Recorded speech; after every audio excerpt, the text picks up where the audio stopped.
Greetings once more, dear friends. Fanatical Dragon back again, and it is Imaginator magazine time. For those of you that have been paying attention, I've been doing reviews of these since the relaunch of the magazine. This is the third issue in Ken Miller's fantastic magazine. He started off with a kind of folk horror special, with sort of relaunched issue 8, did a creature feature special for issue 9 with kind of Alien, Invasion of the Body Snatchers, The Fly, Michael Mann's The Keep, and a whole bunch more.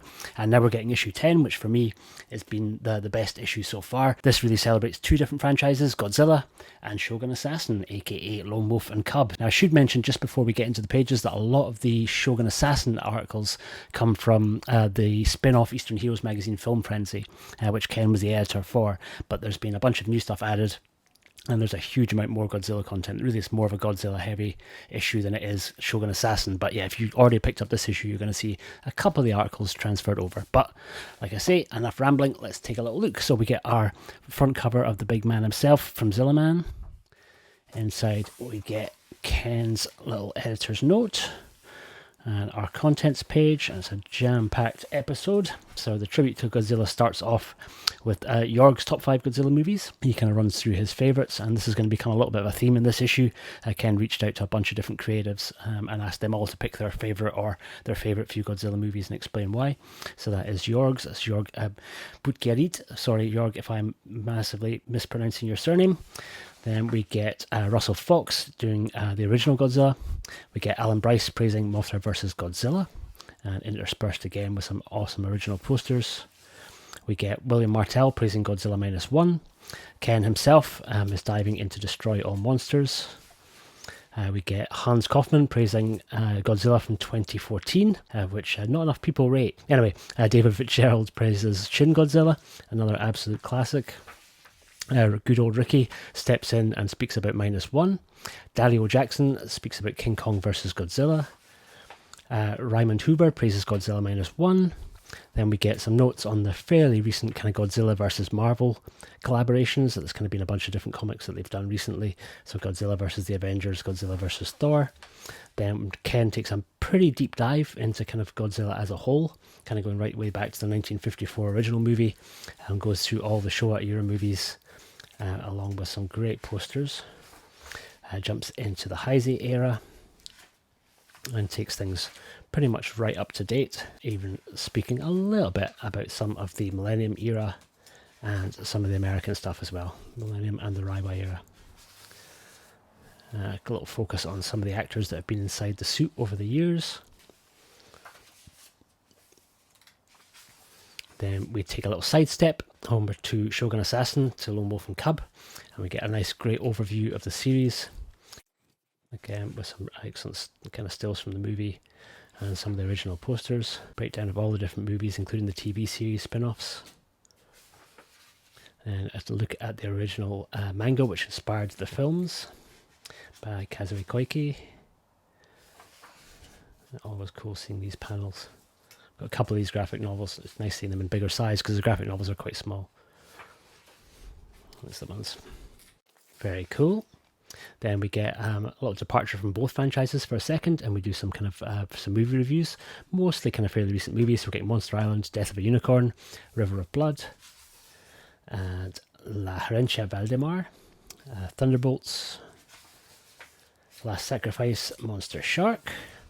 We're jumping back into Shogun Assassin, and there's a really great interview with Gibran Evans, who did the voiceover of Daigoro when he was a very young boy. He was actually interviewed for the Film Frenzy issue, and there's a really good commentary by him on the Eureka Blu-ray release of the movie, if you can manage to track that down. But here he speaks about what he remembers of working on the project when he was a very, very young kid. Extremely cool. And some of his other work that he's done as an adult. He did all the graphic design for Ill Communications, the Beastie Boys album.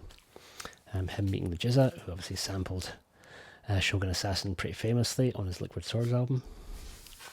Then an interview with his dad, Jim Evans, who was the guy who did the original poster for Shogun Assassin, the one that most of us think of when we're thinking of the cover art for the sort of seminal release of the Video Nasty era releases of that movie.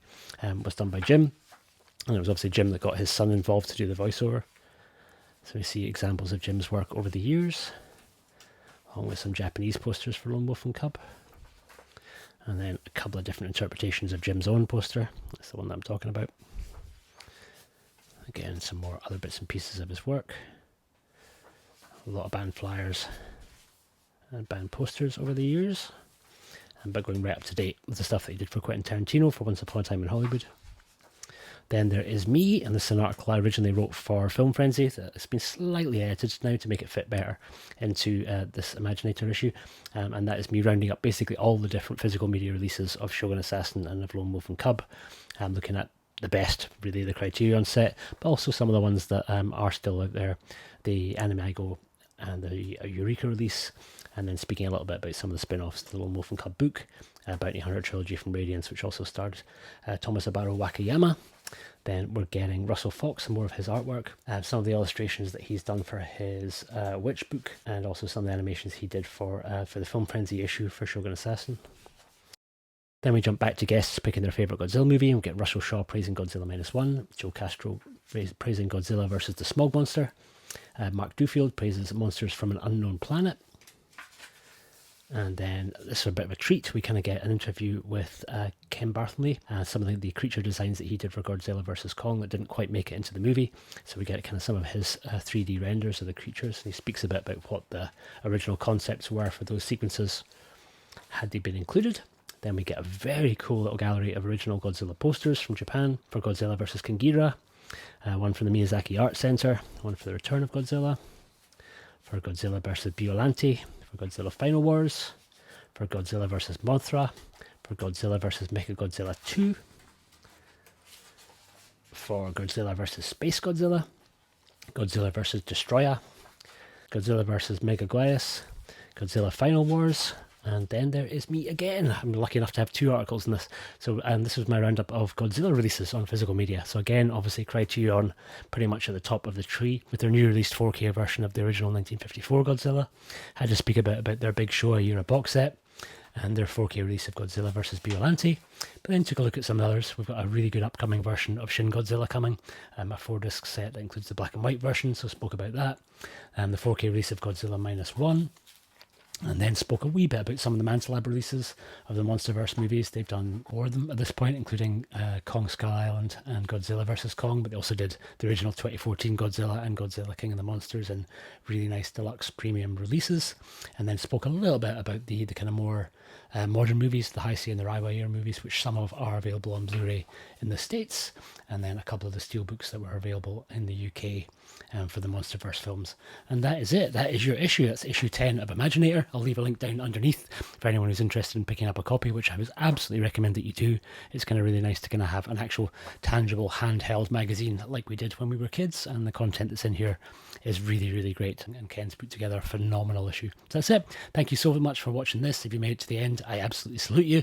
I will see you on the next video very, very soon. Take care.